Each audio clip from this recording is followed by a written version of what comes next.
The phone rang at 3:17 a.m., and I knew before I even opened my eyes that something was wrong. You don't get calls at that hour unless someone's dead, dying, or in jail. At 62, I'd received all 3 types, but nothing could have prepared me for what I heard next. "Miss Ferris, this is St. Mary's Hospital.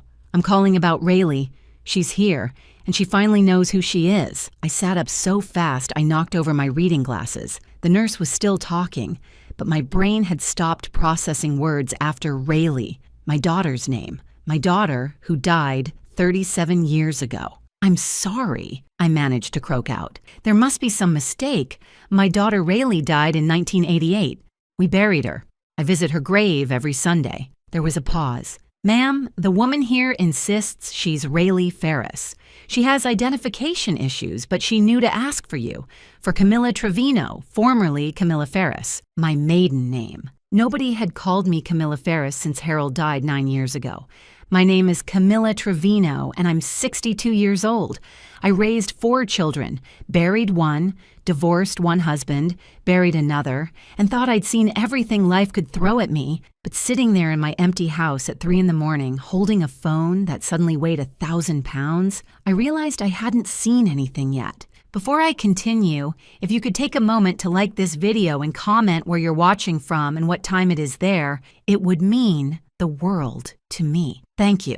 The accident happened in October 1988. Rayleigh was 3 years old, all blonde curls and mischief, the kind of child who could charm cookies out of anyone. Harold had taken her to visit his brother Wayne for the weekend. I stayed home with our older kids. Michael was 7, Jennifer was 5, and baby Thomas was just 6 months old. I remember being grateful for the break. Isn't that horrible? I was grateful for the break, and then I never saw my baby again. The call came Sunday evening.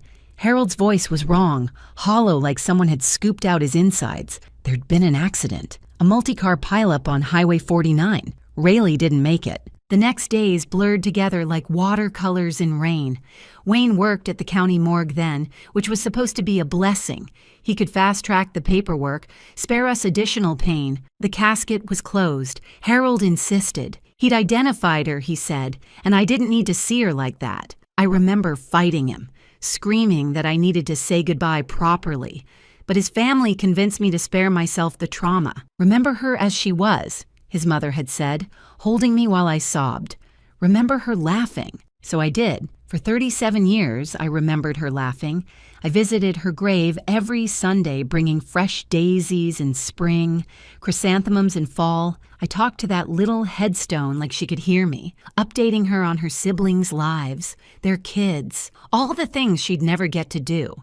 But now, at 3:23 a.m. on a random Tuesday in November, some nurse was telling me there was a 40-year-old woman at St. Mary's claiming to be my dead daughter. How did she know to ask for me? I heard myself ask. She's been having episodes of clarity, memory fragments. Your name was one of the first clear things she said. That and something about a yellow sundress with strawberries on it. My coffee mug slipped from my hand, shattering on the kitchen tile. Rayleigh's favorite dress, the one she'd begged to wear every single day, the one I'd buried her in or thought I had. "Ma'am, are you still there?" "The woman," I whispered. "Does she have a birthmark?" "I'm not sure I can—" Behind her left ear, shaped like a tiny butterfly. The paws stretched like taffy. "You need to come to the hospital, Miss Ferris.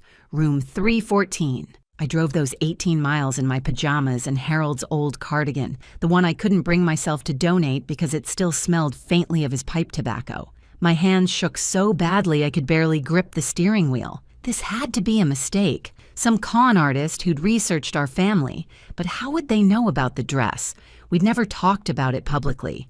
It wasn't in any obituary. The hospital at night felt like a different planet. All fluorescent lights and whispered conversations. The elevator ride to the 3rd floor lasted approximately 17 years. When I finally stood outside room 314, I couldn't make myself go in. What if it was her? Worse, what if it wasn't? That's when I heard it. Soft, barely audible through the door. Someone was humming. The melody hit me like a physical blow. The lullaby I'd made up for Rayleigh. Nonsense words set to a tune I'd created during one of her colicky nights. I'd never sung it to my other children. It was hers alone, our secret song. My legs gave out, and I slumped against the wall. A passing nurse rushed over, probably thinking I was having a heart attack. In a way, I was. "The woman in that room," I gasped. "She has my daughter's birthmark, doesn't she?" The nurse helped me to a chair, her face a professional mask of sympathy, but her eyes told me everything I needed to know. Whatever was waiting behind that door was about to shatter everything I'd believed for 37 years. I pushed open the door at 3:47 a.m., and time folded in on itself like origami. The woman in the bed was 40 years old, but lying there, she looked fragile as spun glass. Her hair was darker than Rayleigh's had been, brown with premature silver streaks, but the way it curled at her temples, that was exactly the same. "Rayleigh?" The name came out strangled. She turned and I had to grab the door frame. Those eyes, Harold's eyes, green with gold flecks, the eyes that had haunted me for decades, but it was the way she tilted her head, that little bird-like movement Rayleigh used to do when she was curious, that broke me. Are you my mother?" Her voice was uncertain, like someone trying to speak a language they'd only heard in dreams. I couldn't answer. I was too busy cataloging every detail. The nose, definitely mine, the stubborn chin, all Harold. The way her hands moved when she was nervous, fingers dancing an invisible piano. Pure Rayleigh. But this was impossible. We'd had a funeral. There was a death certificate, a grave I'd tended for 37 years. Dr. Marcus Chen entered, all gentle authority and careful words. He was maybe 35 with kind eyes behind wire-rimmed glasses, the sort of doctor who probably still made house calls. "Mrs. Trevino, I'm Dr. Chen. I've been treating Jane, that's what we've been calling her, for the past 6 months." 6 months, my voice cracked. "She's been here 6 months and no one called me. She was brought in after a severe car accident. No identification, no family. Traumatic brain injury left her with significant amnesia. We've been working through recovery, and recently she's been having breakthrough memories. Your name, specific details about a childhood that seemed to belong to someone else. The woman who might be Rayleigh reached out tentatively. I remember things that don't make sense. A kitchen with sunflower wallpaper, a dog named Biscuit, a woman singing to me about rainbow fish and silver wishes, our kitchen in 1988, our beagle, my made-up lullaby. "Tell me about the yellow dress," I whispered, her face scrunched up, concentrating. "It had strawberries, little red strawberries with green leaves. I loved it because..." She paused, frustrated. "Because you said I looked like summer sunshine in it." Those were my exact words that I'd never told another soul. "We need to be cautious," Dr. Chen said gently. "Memory is complex. Sometimes trauma victims unconsciously absorb details from external sources. I've suggested DNA testing to be certain." "Do it," I said immediately. Then, to the woman who might be my daughter, "Do you remember the accident, the one when you were 3? She shook her head, then winced at the movement. "I remember a long car ride, a man who smelled like cigarettes and peppermint, being scared. Then nothing until I was maybe 7 or 8, living with..." She trailed off, confused. "Different people. But they said they were my parents." What were their names? My detective instincts, honed by 40 years of being a high school principal, kicked in. David and Ruth Holbrook. But that doesn't feel right anymore. Nothing feels right. Tears rolled down her cheeks. I've been nobody for 6 months, and now I might be somebody who's supposed to be dead.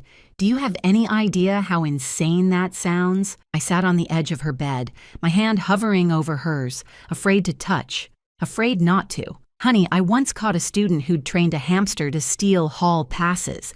After teaching teenagers for 30 years, nothing sounds insane anymore." She laughed, a surprised, rusty sound, and suddenly she was 3 again, giggling at my silly faces. That's when I saw it. When she laughed, her head tilted back, revealing the spot behind her left ear. The birthmark was there, faded but unmistakable, a tiny butterfly ready to take flight. "Oh my God," I breathed. Dr. Chen leaned in. "Mrs. Trevino. It's her birthmark. Exactly where it should be." I turned to him. my principal voice taking over. How fast can you run that DNA test? 72 hours for a standard test, but I can push for priority processing. Do it. And I want to see everything. Her medical records, how she was found, everything. The next 2 hours blurred together.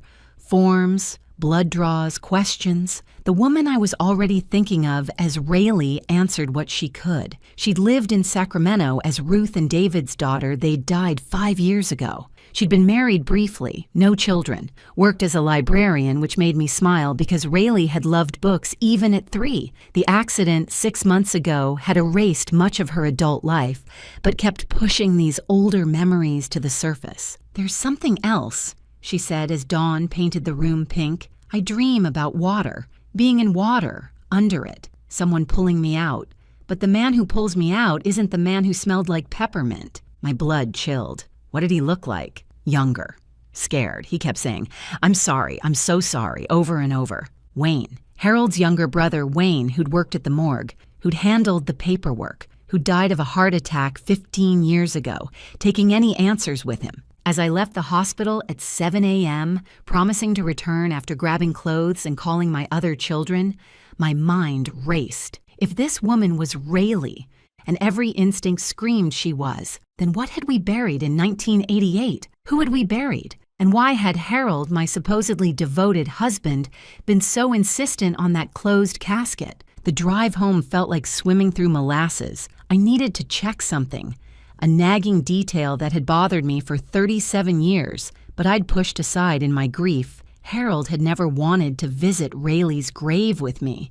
Not once in the 23 years before he died. He'd said it was too painful, and I'd accepted that because people grieve differently. But what if it wasn't grief? What if it was guilt? One thing was certain. I was about to excavate more than just memories, and something told me that the little grave I'd been tending all these years might hold secrets darker than death itself. 72 hours. That's how long Dr. Chen said the DNA test would take with priority processing. I spent the first 12 calling my children, and let me tell you, there's no good way to start that conversation.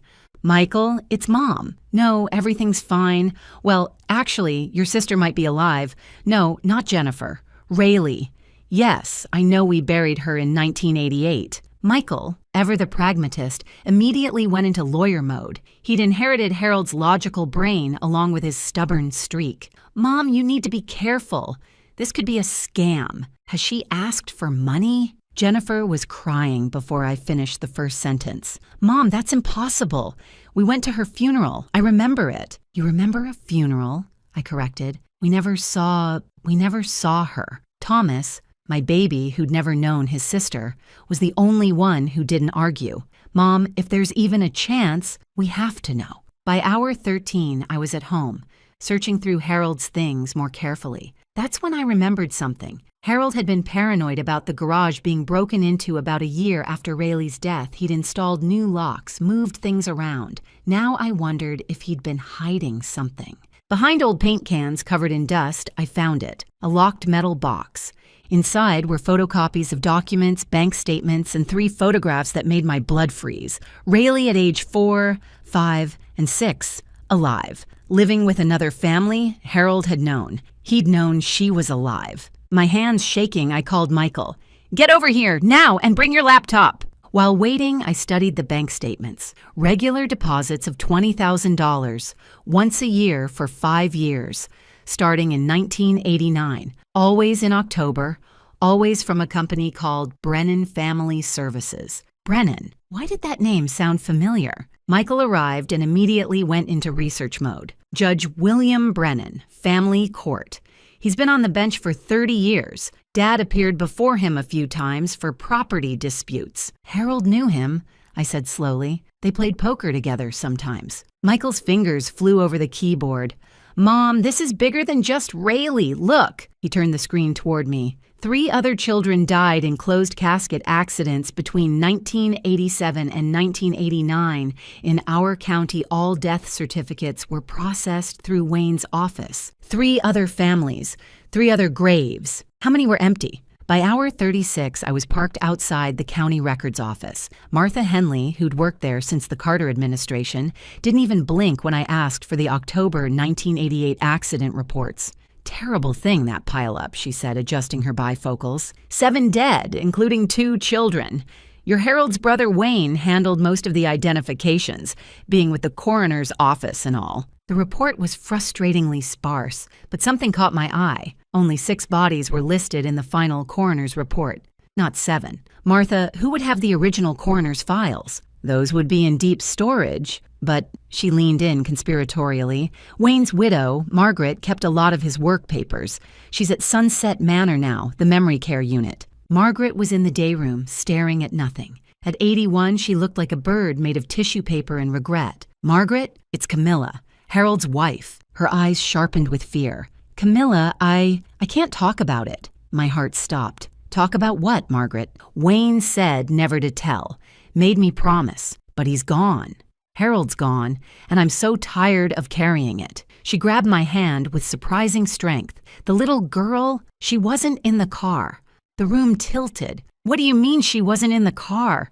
Wayne called that night crying. Said Harold had gotten into terrible trouble, gambling debts to dangerous people. But it wasn't Harold's idea to give her up. That judge, Brennan, he already had buyers. Rich couples who couldn't have children. He targeted families in trouble.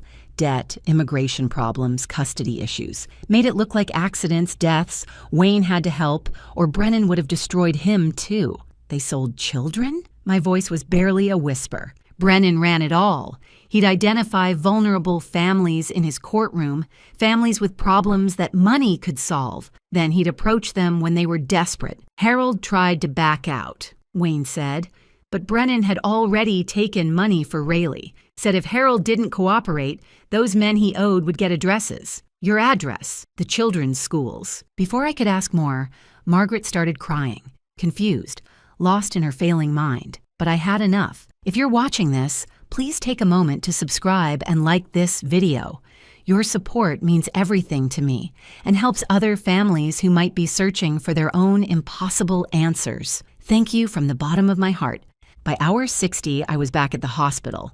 Rayleigh was sitting up, color better, looking through an old photo album Jennifer had brought. That's you, Jennifer was saying, pointing to a picture. At your 3rd birthday party. You shoved your whole face in the cake. Rayleigh laughed, then looked confused. I remember cake. Chocolate with pink roses? Pink and yellow roses, I confirmed, sinking into the visitor's chair. You insisted on both colors. My children were trying so hard to believe. Michael kept asking probing questions like he was deposing a witness. Jennifer wouldn't stop crying. Thomas just stared, probably trying to reconcile this grown woman with the sister he'd never known. The DNA results came back at hour 71.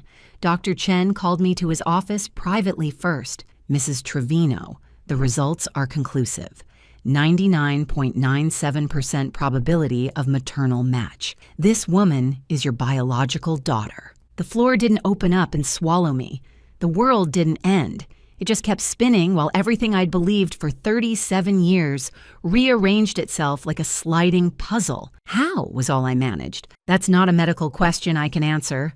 But what I can tell you is that she's been living as Ruth and David Holbrook's daughter since approximately age 4. They're both deceased, but I did some checking. They were listed as adoptive parents, though the paperwork is unusual. Unusual how? The adoption was processed in Nevada, rushed through sealed records, the kind of thing that happened sometimes in the 80s when people had money and connections. Money. Harold's gambling debts miraculously paid. Our daughter disappeared. It was all connecting like a horrible constellation. That night, I sat by Rayleigh's bedside while she slept. My other children had gone home to process, to explain to their own kids that their aunt was suddenly alive. I studied her face, seeing echoes of the toddler she'd been, the woman she'd become without me. My phone buzzed. An unknown number had sent a text. Stop digging or you'll bury more than the truth. For the first time since that 3 a.m. phone call, I felt afraid. Not confused, not heartbroken, but genuinely afraid. Because whoever had orchestrated this 37 years ago might still be out there, and they clearly didn't want the truth about that empty grave to come to light. But they'd underestimated me. I'd been a high school principal for 30 years. I'd faced down drug dealers recruiting on campus, parents who thought their precious angels could do no wrong, and a superintendent who'd tried to embezzle from the music program.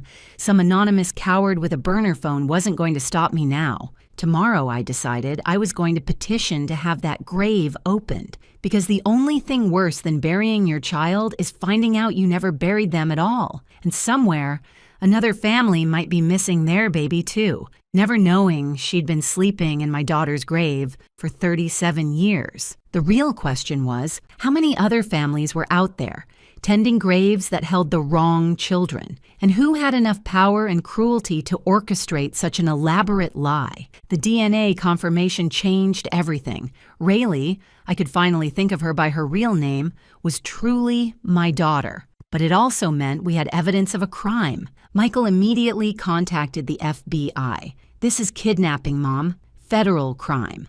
No statute of limitations when it involves fraud and conspiracy across state lines. The FBI arrived within hours. Agent Martinez, a woman who looked like she could stare down granite, took over the investigation. Mrs. Trevino, if what you're telling me is true, this could be one of the largest child trafficking operations we've ever uncovered. I showed her everything. The photos from Harold's hidden box, the bank statements, Margaret's testimony recorded on my phone. Martinez's expression grew grimmer with each piece of evidence. "We need to move fast," she said. "Judge Brennan is 3 months from retirement. If he suspects we're on to him..." But Brennan had already made his move. That evening, Margaret Ferris was found dead in her room at Sunset Manor. Natural causes, they said. Heart failure. But the timing was too convenient, and her medical files from earlier that day showed no cardiac issues. "He's cleaning house," Martinez said grimly. "We need those other families. Now." Michael had already tracked down the first family. The Chin still lived in town, still visited their daughter's grave every Qingming festival. When we showed up at their door with Agent Martinez, Mrs. Chen collapsed before we could even explain. "I knew," she sobbed in her husband's arms. "A mother knows. I knew something was wrong. The casket, the closed casket. She was so small. How could the damage be so bad we couldn't see her?" Their daughter, Sarah, was living in Portland under the name Susan Park, alive, married with 2 kids. The Chens had grandchildren they'd never known existed. The Williams family had moved to Texas, but we found them. Their son Marcus was now Martin Brooks, a software engineer in Seattle. The Rodriguez family took the longest to locate. They'd returned to Mexico after their daughter's supposed death, carrying their grief across borders. Each family had the same story. Sudden accident, closed casket, Wayne handling the arrangements, and each family had been vulnerable. Mr. Chen had owed money to the wrong people. Mr. Williams had been about to lose his business to creditors. The Rodriguez family had been facing deportation. Brennan knew exactly which families to target, Martinez said, going through the files we'd assembled. Vulnerable families with serious problems that could be solved with money and a missing child. 2 weeks into the investigation, Harold's safety deposit box at First National Bank was opened by federal warrant. Inside, along with cash and more photos, were 10 sealed letters addressed to me and one cassette tape labeled October 1st, 1988, The Truth. I insisted on listening to it immediately, there in the bank's private room with Agent Martinez present. Harold's voice filled the room, younger, desperate, frightened. "Camilla, if you're listening to this, something has happened to me. You need to know the truth about that night. Brennan came to the house while you were at your mother's with the kids, said he had a solution to my debt problem. I thought he meant a loan, but he explained his whole operation, stealing children, selling them to desperate families. I told him no, God as my witness, Camilla. I told him no. My hands were shaking. Harold had tried to refuse, but Brennan said it was already in motion. He'd already promised Rayleigh to the Holbrooks, already taken their money, $300,000. If I didn't cooperate, he'd make sure Marcus's crew knew exactly where to find us, all of us. He showed me surveillance photos. You at the grocery store, Michael at soccer practice, Jennifer at ballet. He'd been watching us for weeks. This proves coercion, Martinez said, taking notes. Your husband was a victim, too, the tape continued. I tried to go to the FBI the next day, but Brennan had people there too. Detective Morrison, Agent Kyle. They said Brennan owned half the system. If I talked, we'd all disappear. Not just Rayleigh. All of us. I had to choose between losing one child or losing all of them. God forgive me. I chose to save who I could. The letters confirmed everything. Harold had spent years trying to find Rayleigh, hiring private investigators with money he'd hidden from me, documenting everything he could about Brennan's operation. He'd been building a case, gathering evidence, but died before he could use it. One letter contained a list, 45 names, 45 children Brennan had stolen over 30 years. 45, Martinez breathed. Jesus Christ. The arrests happened at dawn 3 days later. Judge Brennan in handcuffs, dragged from his mansion in his pajamas. 2 other judges, 5 social workers, 3 funeral directors, a dozen medical professionals, even Detective Morrison and Agent Kyle, though Kyle had died 3 years prior. Brennan's wife screamed about mistakes and misunderstandings, but the evidence was overwhelming. Financial records showing millions in offshore accounts, adoption papers with his signature death certificates for living children. In Brennan's home safe, they found records of everything. Every child stolen, every family destroyed, every dollar collected. He'd kept meticulous records, like a businessman tracking inventory, because to him, that's all these children were. Inventory. But the most shocking discovery was a second set of books showing where some of the children had really gone. Not all were sold to desperate couples wanting families. Some were sold to people with darker purposes, shipped overseas, disappeared into shadows we didn't want to imagine. We found 12 of them, Martinez told me privately. 12 who went to legitimate adoptive families like your Rayleigh. The others, she shook her head, were working with international agencies, but after 40 years, the media explosion was instant. The stolen children, a judge's 30-year conspiracy. Every news outlet in the country wanted our story. My lawn became a circus of satellite trucks and reporters. Rayleigh was struggling with it all. The memories were coming back in floods now.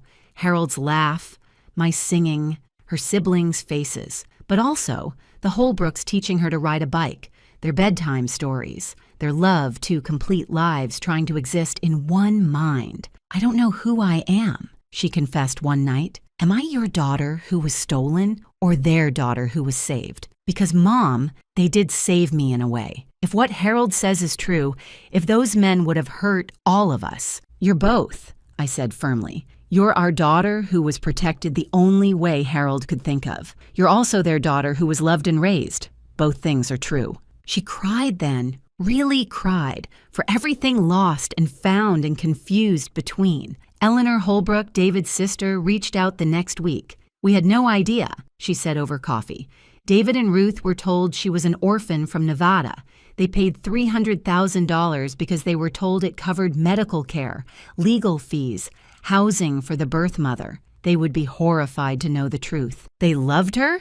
I asked, needing to know. More than life itself. She was their miracle. 2 families loving the same child, both innocent of the crime that connected them. It was tragedy, layered on tragedy, with love as both the wound and the healing. The real shock came during Brennan's interrogation. He confessed, but not with shame, with pride. I gave those children better lives, he insisted. The adoptive families could provide more, better education, better opportunities. Look at them now, doctors, engineers, successful people. Would they have achieved that in their original circumstances? That wasn't your choice to make, Martinez shot back. I was a family court judge. I saw neglect, abuse, poverty. I found a solution that helped everyone. You destroyed 45 families for money. I saved 45 children from worse fates. His delusion was complete. He genuinely believed he'd been some kind of hero, saving children from their inadequate birth families. The fact that most of those families were only vulnerable because of temporary circumstances, debt, immigration issues, financial problems, didn't penetrate his certainty. But during his second interrogation, threatened with additional charges about the children who'd disappeared overseas, he finally cracked. There were others involved, higher up, people you can't touch. Try us. Martinez said, but Brennan never got the chance. He was found dead in his cell the next morning. Suicide, they said. Hung himself with his bedsheet. The cameras had mysteriously malfunctioned. The guard had taken an unscheduled break. Someone cleaned up their loose end, Martinez said grimly. This goes deeper than just Brennan. We'd uncovered the tip of an iceberg, and someone had dynamited the rest before we could see how deep it went. But we had our children back. 12 families reunited, 12 stolen children found.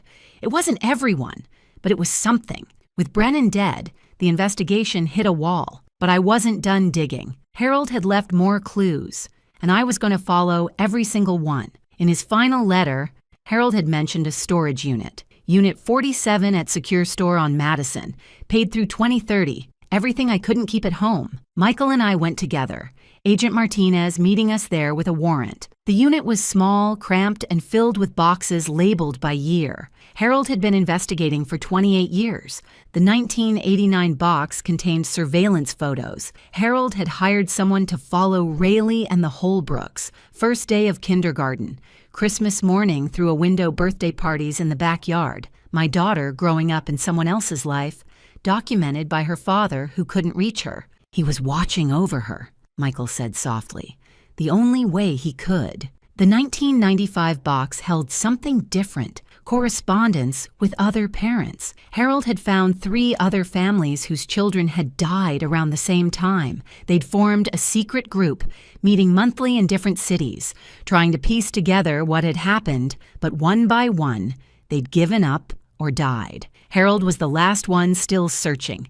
The 2010 box was the jackpot. Harold had somehow gotten access to Brennan's computer files, probably through the private investigator he'd hired. Spreadsheets of children, dates, amounts, locations, but also something else, references to the network. This is bigger than just Brennan, Martinez said, studying the files. He was middle management. There's a whole organization. The network, according to Harold's notes, operated in 12 states. Judges, social workers, doctors, funeral directors, all strategically placed to identify vulnerable families and facilitate the trafficking. Brennan was just the regional coordinator for Northern California. 45 children in our region alone, Martinez calculated.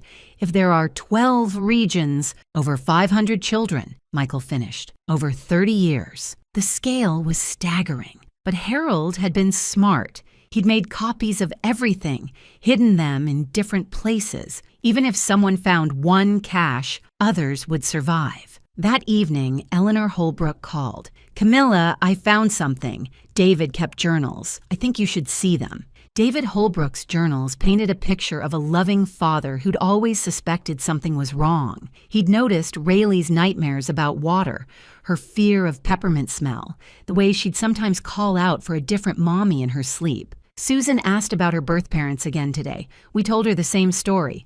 Car accident, no surviving family, but she looked at me like she knew I was lying.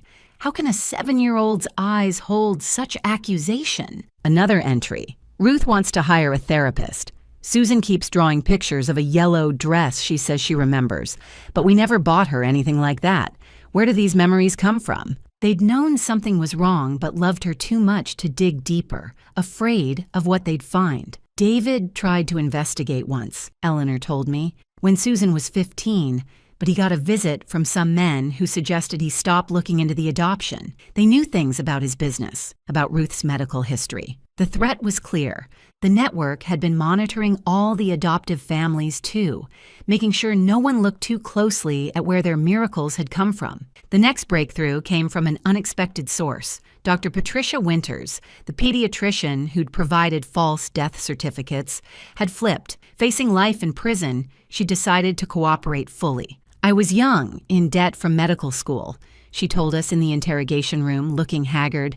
"Brennan offered to pay off my loans if I helped with just one child. Then it was another, and another. By the time I realized how deep I was, they had enough on me to destroy my career, my life." She provided names, dozens of names. The network structure started to emerge, a hydra of corruption reaching into every aspect of the system meant to protect children. "There's someone you need to know about," Winters said. "Robert Sterling. He runs a foundation called New Beginnings. On paper, it's a charity helping place hard-to-adopt children. In reality, it's the network's legitimate front. He's untouchable. Senators, governors, they all praise his work. Robert Sterling. I'd heard that name. He'd been at Harold's funeral, offering condolences. He'd known. He'd stood there knowing what had happened to Rayleigh and offered me sympathy for my loss. Martinez's team raided New Beginnings the next day, but the offices had been cleared out, computers wiped, documents shredded. Sterling himself was in Switzerland, conveniently unavailable. "We'll get him," Martinez promised. "It might take time, but we'll get him." Meanwhile, more families were coming forward. The support group now had 30 members, all navigating the impossible space between grief and joy. Some had found their children alive. Others had confirmed their worst fears. Their children really had died, just not when or how they'd been told. Rayleigh was slowly building a relationship with her siblings. Michael, the protective older brother, Jennifer, the emotional sister, Thomas, the younger brother, who'd never known her, but always felt something was missing. Family dinners were awkward, but healing, full of inside jokes she didn't understand and memories she didn't share. "I feel like an intruder sometimes," she admitted, "like I'm taking the place of their real sister." "You are their real sister," I insisted. "You're just the director's cut. Deleted scenes now restored." She laughed at that, and it sounded more like the laugh I remembered from when she was 3. One evening, going through more of Harold's papers, I found something that stopped my heart. A receipt for a storage unit in Sacramento paid for under a fake name. The address was 3 blocks from where Rayleigh had lived as Susan Holbrook. "He had a place near you," I told Rayleigh. "He was watching over you even if he couldn't be with you." We drove to Sacramento together. The storage unit was smaller than the first, but more personal. Photos of our family covered one wall. Her childhood drawings I thought we'd lost in a flood. The yellow strawberry dress, carefully preserved in plastic. But the most heartbreaking discovery was a collection of letters. One for every birthday, every Christmas, every milestone Harold had missed. All addressed to "My darling Rayleigh," all unsent. "Today you turn 16. I wonder if you still love chocolate cake with pink and yellow roses. I wonder if you still tilt your head when you're thinking. I wonder if you remember us at all, or if we're just shadows of shadows now." Rayleigh read each letter, tears streaming down her face. "He never forgot me. He never forgave himself either," I said, holding her as she cried. The investigation expanded internationally. The network had connections in Eastern Europe, South America, Southeast Asia. Not all the children had gone to loving families seeking adoption. Some had disappeared into trafficking rings, sold to the highest bidder for purposes too horrible to contemplate. "We've identified 8 international cases connected to Brennan's region," Martinez updated us. 3 have been located. The others, she shook her head, 3 found. 5 still missing. 5 families who would never get the reunion we'd had. The media attention was relentless. Every family had reporters camped outside their homes. The story had gone international. The Great Child Theft Conspiracy. Netflix was already planning a documentary. Book deals were being offered. Everyone wanted to monetize our trauma. But something good came from the attention. A tech billionaire whose own daughter had been kidnapped years ago funded a new DNA database specifically for matching missing children with families. Within the first month, 3 more of Brennan's victims were identified. Tommy Chen, the pediatric surgeon, flew in from Boston to meet his biological family, watching him reunite with his parents, seeing the same eyes, the same smile, the same mannerisms despite 32 years apart. It was proof that family is more than just proximity. "I dreamed about you," he told his mother. "Even though I didn't know who you were, I dreamed about a woman who sang Mandarin lullabies." Marcus Williams brought his own children to meet their biological grandparents. His 10-year-old daughter was the image of Mrs. Williams at that age. "It's like looking at a ghost," Mrs. Williams whispered, "but a wonderful ghost." The Rodriguez family's reunion was complicated by distance and language. But love needs no translation. Elena and her birth mother just held each other and cried for an hour, saying everything without words. But not all reunions were happy. Some of the stolen children wanted nothing to do with their birth families. They'd built lives, had families of their own, and didn't want to disrupt everything for strangers who happened to share DNA. "It's their choice," I told a mother whose son had refused contact. "We lost the right to demand anything when we lost them, even if it wasn't our fault." The support group evolved, helping families navigate not just reunions but rejections, partial connections, complicated relationships. We were all writing the handbook as we lived it. 6 months after that first phone call, Robert Sterling was arrested at the Swiss border trying to flee to a non-extradition country. He'd been running the network for 15 years, taking over from someone else who'd run it for 15 before that. It was a generational crime, passed down like some sick family business. His arrest led to more revelations. The network had placed over 800 children over 40 years across the country. Politicians' children, celebrities' children, anyone who could pay the premium prices and wouldn't ask too many questions. Some of these adoptive parents had to know, Martinez said.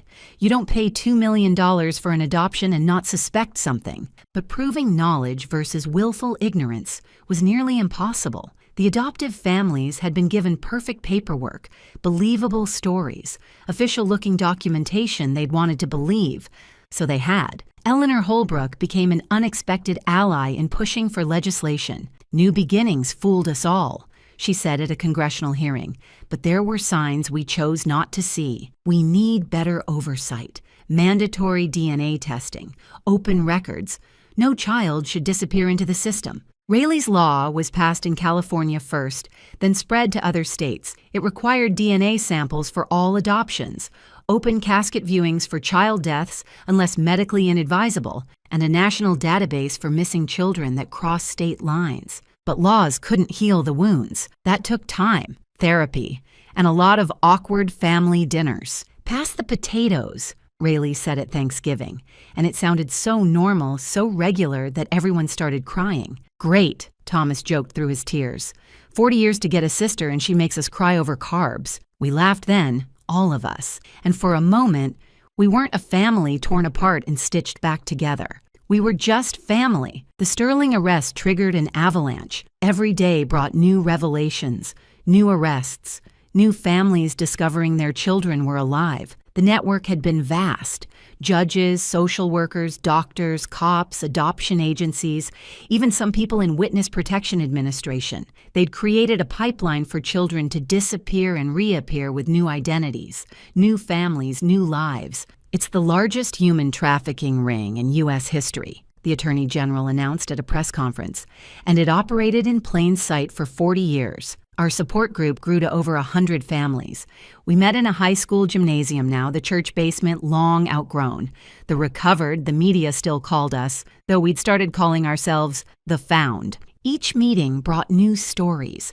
The Johnsons discovered their son was a senator's aide in Washington. The Garcias found their daughter running a restaurant in Miami. The Nguyens learned their son had become a pediatric surgeon, driven by memories he couldn't quite place of being separated from his family. But for every reunion, there was a rejection. Some of the stolen children didn't want to be found.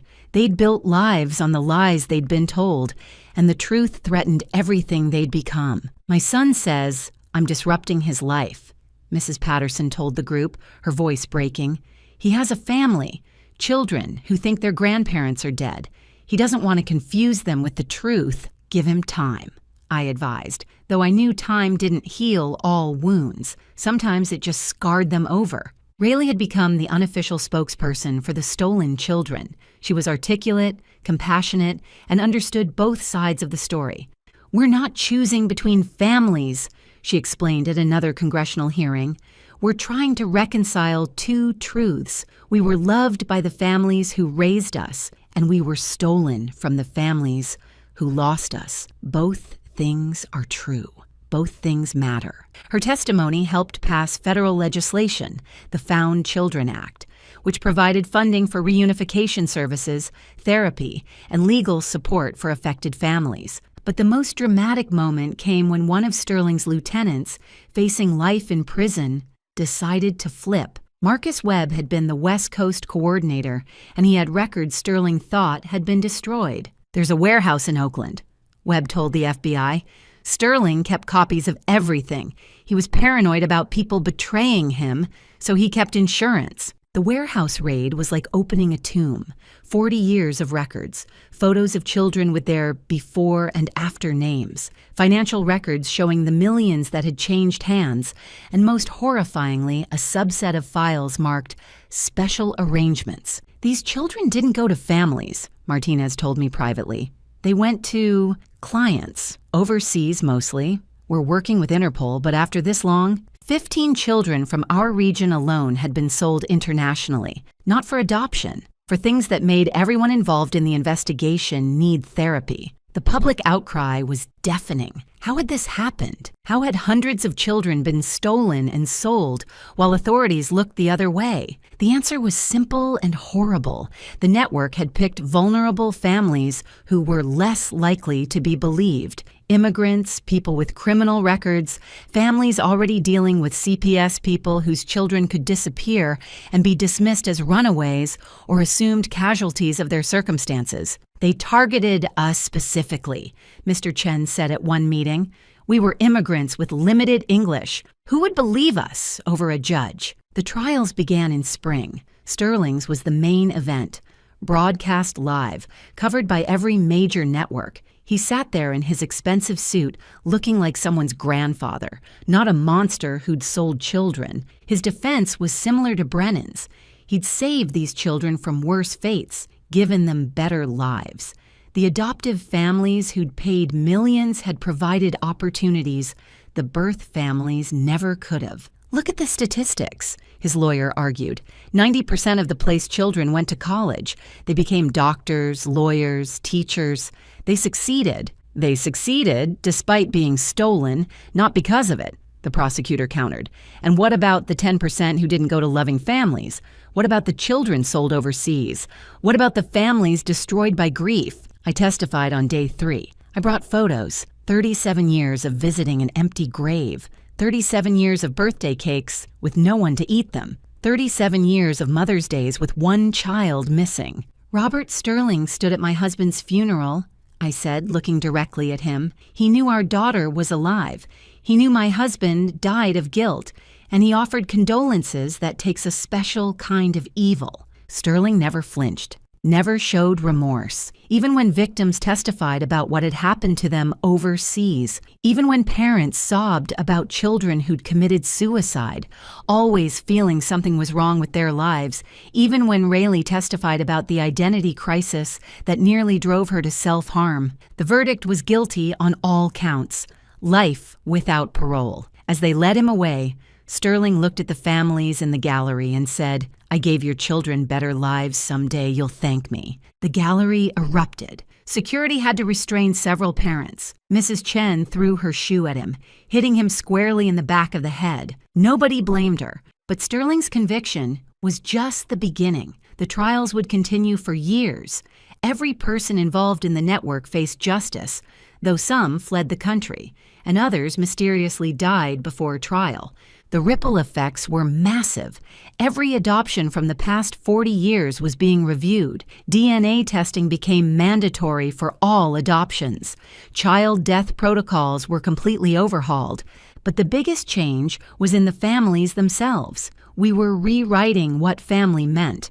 Biological and adoptive parents learning to coexist. Siblings meeting for the first time as adults. Grandchildren who had 3 or 4 sets of grandparents. "It's like a massive blended family," Rayleigh said at one particularly chaotic gathering.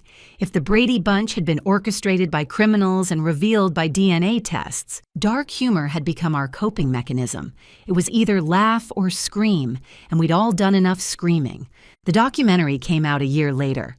Stolen Lives, The Network's Children. It was hard to watch ourselves on screen, reliving the worst moments of our lives for entertainment, but it also helped other families come forward. By the end of the year, another 50 children had been identified and located. The Holbrook family, Eleanor and Ruth's siblings, had become part of our extended family. They came to dinners, celebrations, the awkward merging of 2 histories into one future. "You gave her the life we couldn't," I told Eleanor one evening.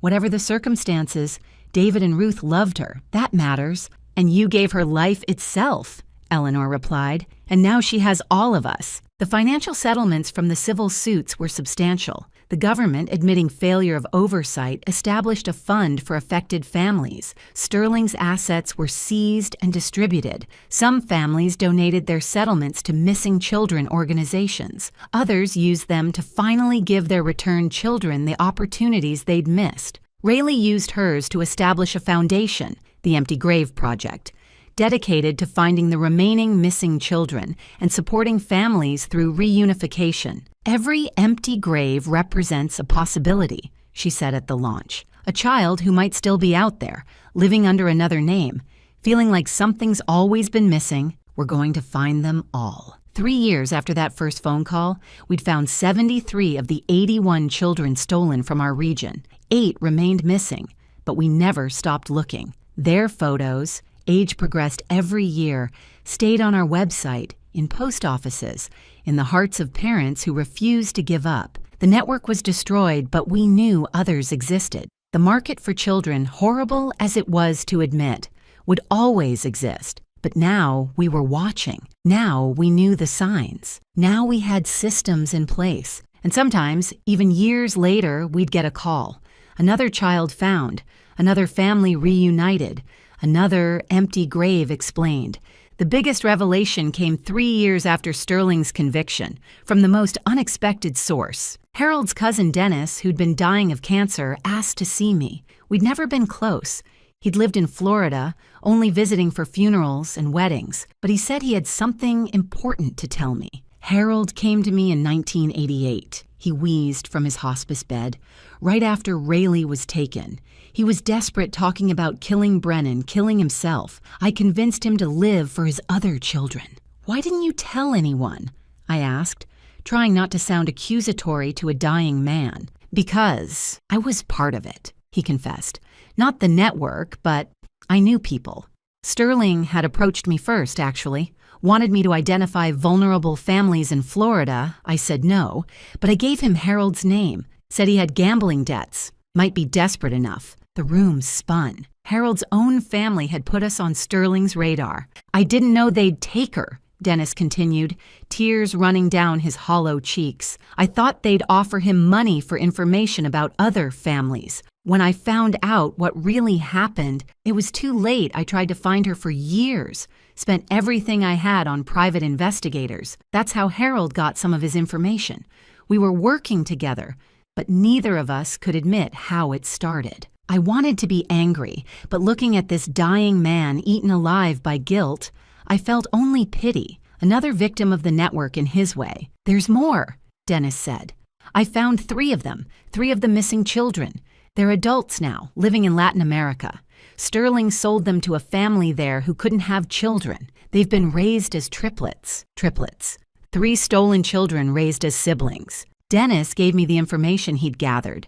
The Ramirez family in Costa Rica had 3 children, all born within months of each other, all adopted through private arrangements in 1989. The DNA was a match to 3 different missing families from the network's list. Agent Martinez, now heading a special task force on historical child trafficking, took over. The operation to contact the families and the stolen children, now adults in their 40s, was delicate. They had no idea they were stolen. Their adoptive parents, now elderly, had no idea either. They'd been told the children were orphans from various Central American countries. The reunions were complex. 2 of the 3 wanted to meet their biological families. The 3rd refused, saying his real parents were the ones who'd raised him. All valid choices, all painful in different ways. These revelations kept coming.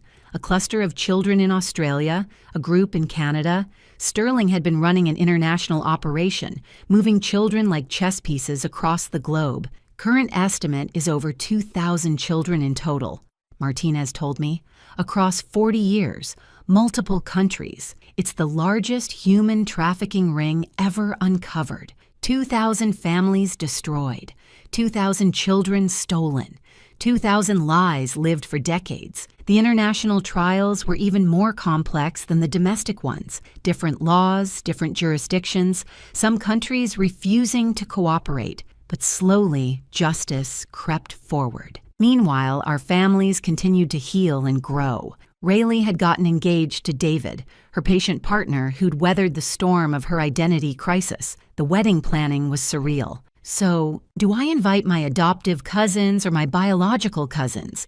she asked, staring at the guest list. "Both," I said. "We're all family now, just in a complicated way." The wedding was beautiful chaos, two sets of families merging, children who couldn't quite figure out who was related to whom, elderly relatives trying to understand how someone could have two mothers. Michael walked Rayleigh down the aisle. Harold should have been there, but Michael had stepped into that role naturally. In her bouquet, she carried a photo of Harold, David Holbrook, and Ruth Holbrook, all her parents, present in their way. "Do you, Rayleigh Susan Trevino Holbrook, take this man," the officiant began, and several guests chuckled at the length of her name. She'd kept it all, every piece of her identity. Her vows included a line that made everyone cry, "You've loved me," through discovering I'm not who I thought I was, and helped me become who I really am. At the reception, Eleanor gave a speech about the families we choose and the families we're given, and how sometimes tragedy creates more family than we started with the Chen siblings, reunited after 32 years, performed a traditional Chinese blessing. The Rodriguez family sang a Mexican wedding song.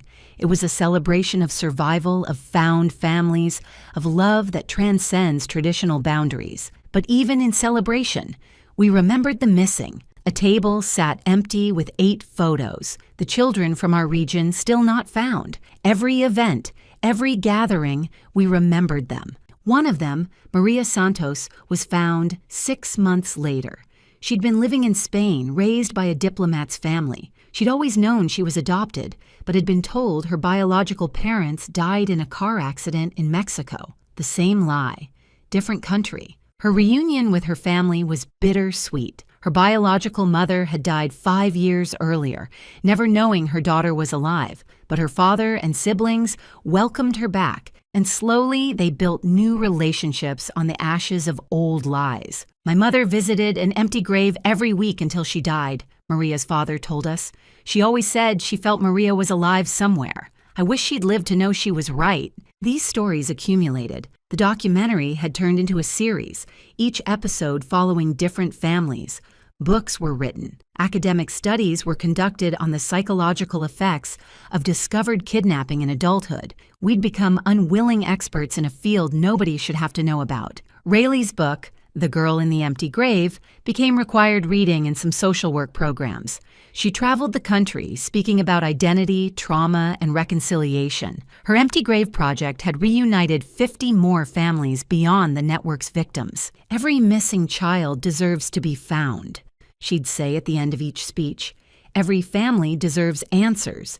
Every empty grave deserves investigation." The project's success led to policy changes. The National Empty Grave Database was established, comparing DNA from unidentified remains with missing persons, reports going back decades. In the first year alone, it solved 300 cold cases, most unrelated to the network, but all representing families who finally got answers. I retired from my work as a principal, but found a new calling in victim advocacy. I testified before Congress multiple times, pushing for stronger oversight of adoption agencies, mandatory DNA testing, and better support for reunified families. "We can undo what happened," I told a Senate committee, "but we can make sure it never happens again. Every adoption should be transparent. Every child's death should be verified. Every family should have access to DNA testing." The Found Children Act was expanded, providing lifetime support for network victims and their families. Therapy, legal services, financial assistance for reunification travel, acknowledgement that the government's failure of oversight had allowed this to happen. But the real work was personal. Every family had to figure out their own path, some fully integrated with biological and adoptive families merging into one large, complicated unit. Others maintained separate relationships. Some never reconciled at all. "There's no right way to do this," became our support group's motto. "There's only your way." 5 years after that first phone call, we held a massive gathering. 500 people in a convention center, stolen children, biological families, adoptive families, and the children of all of them. Generations connected by crime but sustained by love. The keynote speaker was Tommy Chen, the pediatric surgeon. "We are living proof that family is more than blood or law," he said. "We're connected by something harder to define but impossible to break. The human capacity to love despite loss, to find despite being hidden, to heal despite being broken." The empty grave memorial had been expanded to a national monument, the Garden of Found Children. Each recovered child had a rose bush planted. Each still missing child had a white stone. With their name, families came from around the world to visit, to hope, to remember. Standing there one evening, watching Rayleigh place flowers for the still missing children, I thought about Harold. He'd been weak. He'd made terrible choices that started our tragedy, but he'd also spent 28 years trying to undo it. His records had helped crack the network. His secret surveillance had provided evidence. His guilt had been another kind of prison. "Do you forgive him?" Rayleigh asked, as if reading my thoughts. "I understand him," I said after a long pause. He was faced with an impossible choice and made the only decision he thought would protect us all. It was wrong, but it came from love and fear, not malice. "I forgive him," she said quietly. "Not for letting them take me, but for spending the rest of his life trying to get me back. That took its own kind of courage." 7 years after that impossible 3 a.m. phone call, life had settled into a new kind of normal. Rayleigh and David had 2 children, Hope, now 4, and Harold, 2. Yes, she'd named her son after the grandfather he'd never meet, the man whose choices had led to her disappearance, but whose love had never stopped searching for her. "It's complicated," she'd tell people who asked about the name. But then again, what in our family isn't? The network trials had finally concluded. Sterling died in prison, unrepentant to the end. Most of his lieutenants were serving life sentences. Some had fled the country and remained at large, their faces on wanted posters that would probably yellow with age before they were caught. Of the original 81 children stolen from our region, we'd found 76. 5 remained missing, their families still hoping, still searching. Their photos, updated yearly with age progression technology, stayed on post office walls and milk cartons and websites dedicated to the lost. The support group still met monthly. New families joined occasionally, not network victims, but families dealing with missing children, adoptees searching for truth, people trying to navigate the complex terrain of fractured identity.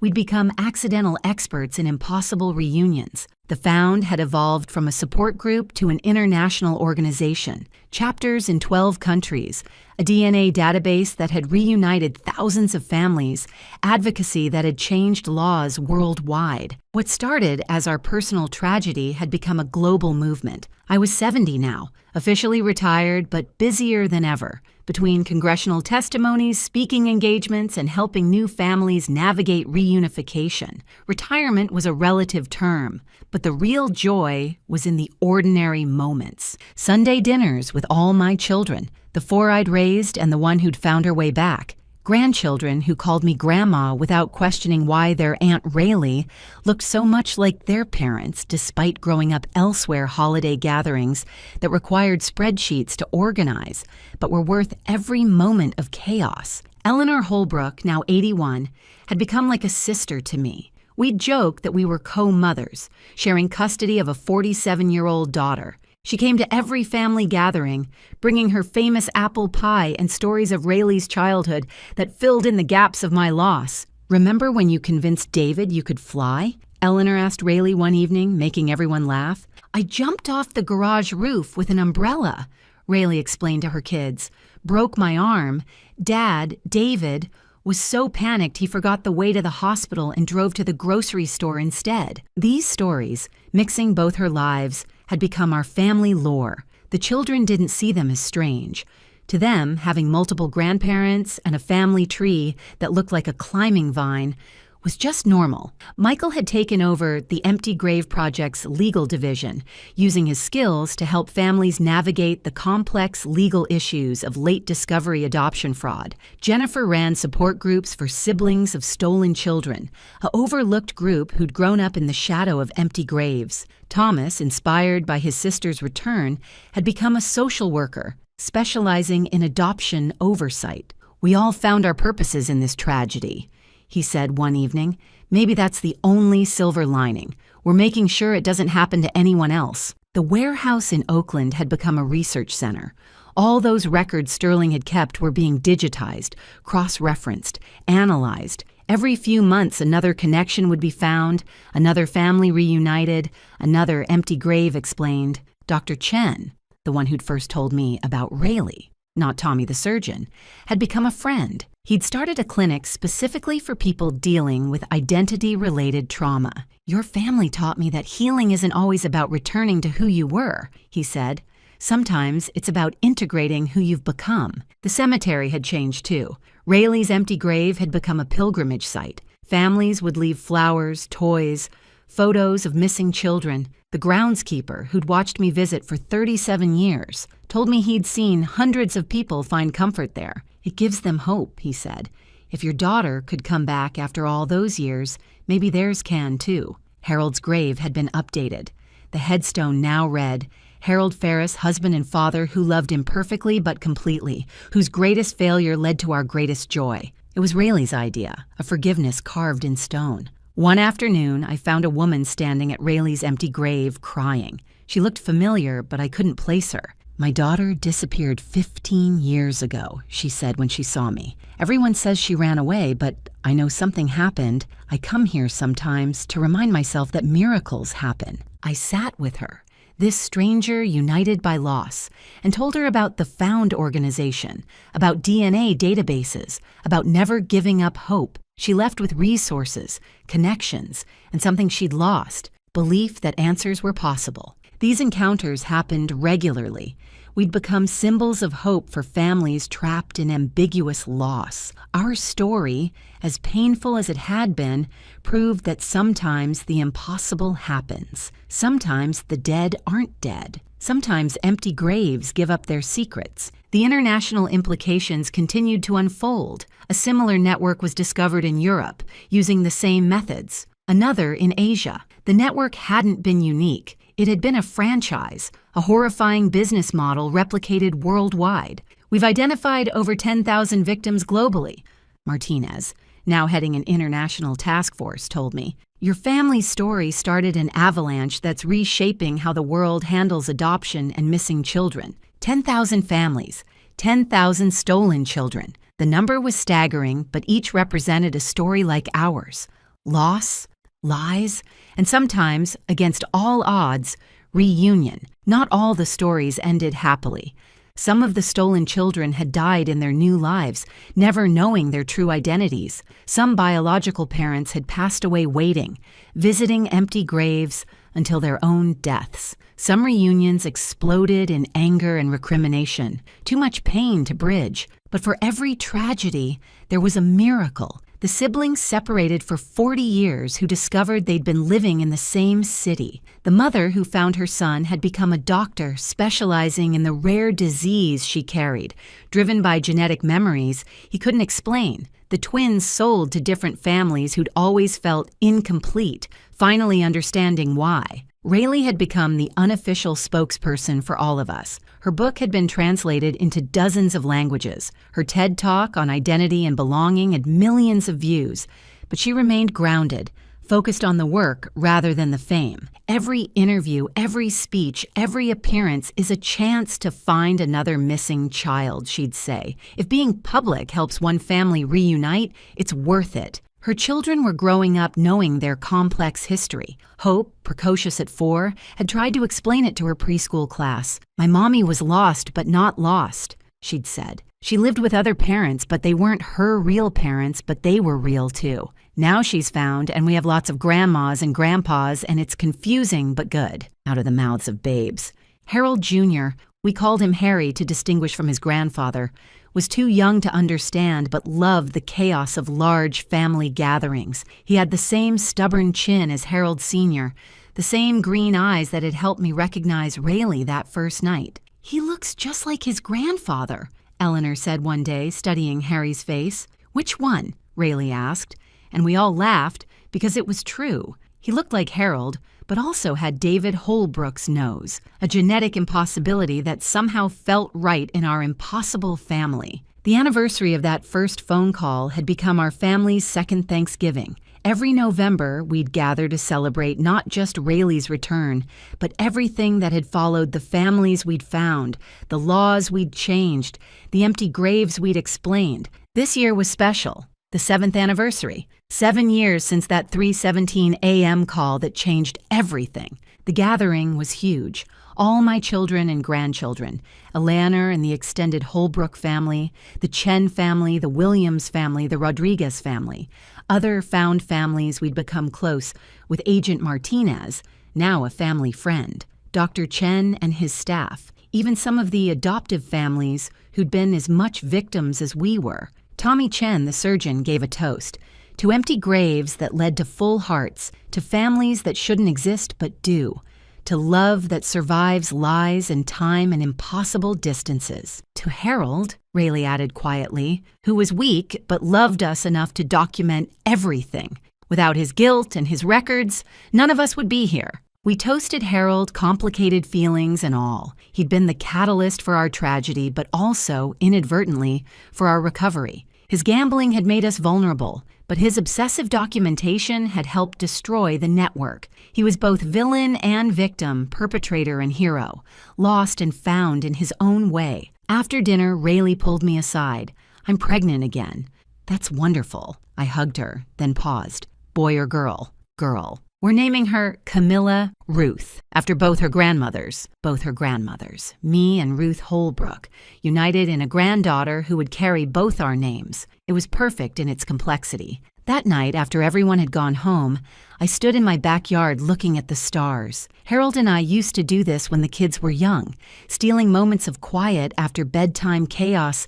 I could almost feel him beside me, the ghost of the man he'd been before October. 1988 broke him. "We found her," I whispered to the darkness. "She's beautiful and complicated and angry and forgiving, and she's ours.